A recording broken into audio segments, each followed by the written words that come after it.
ऐना Covid से संक्रमित थी, इलाज चल रहा था। कुछ महीनों बाद वो अपने परिवार से मिली। उस समय ये पुख्ता नहीं था कि अब वो कोरोना संक्रमित है या नहीं।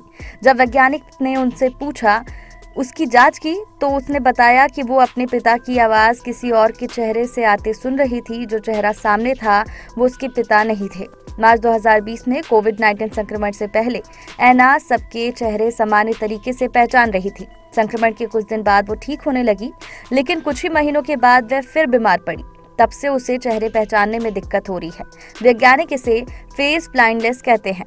विज्ञान की भाषा में इसे प्रोस्पोगोनेसिया कहते हैं। ये लॉन्ग कोविड से संबंधित दिमागी समस्या की सूची में जोड़ लिया गया। इसके बाद वैज्ञानिकों ने 50 से ज्यादा लोगों की स्टडी की। इन सभी को लॉन्ग कोविड था। उन्हें ये भी दिक्कत आ रही थी कि वो आसानी से चेहरा नहीं पहचान पा रहे थे। इस समय की शुरुआत उनके संक्रमण से ही थी। 28 साल की ऐना ने बताया कि उसे चेहरे पानी की तरह दिखते हैं, हिलते डुलते और बहते हुए। अब उसे पेंटिंग बनाने के लिए लोगों से राय लेनी पड़ती है, मदद लेती है ताकि सही से पेंटिंग बन सके। मेमोरी डिफेक्ट की वजह से दिशा भी भूलते हैं लोग। डार्टमाउथ कॉलेज के न्यूरोलॉजिस्ट मैरी लुई किसलर और ब्रेड डचेन ने ऐना पर कई तरह के टेस्ट किए। फिर इस बात की पुष्टि हुई कि उसे चेहरा पहचानने में दिक्कत हो रही है। उसे खास तरह का फेस मेमोरी डिफेक्ट हुआ, लेकिन ये कोई बड़ा मुद्दा नहीं है। धीरे धीरे ये ठीक हो सकता है। लेकिन ऐना को दिशा भ्रम भी होने लगा।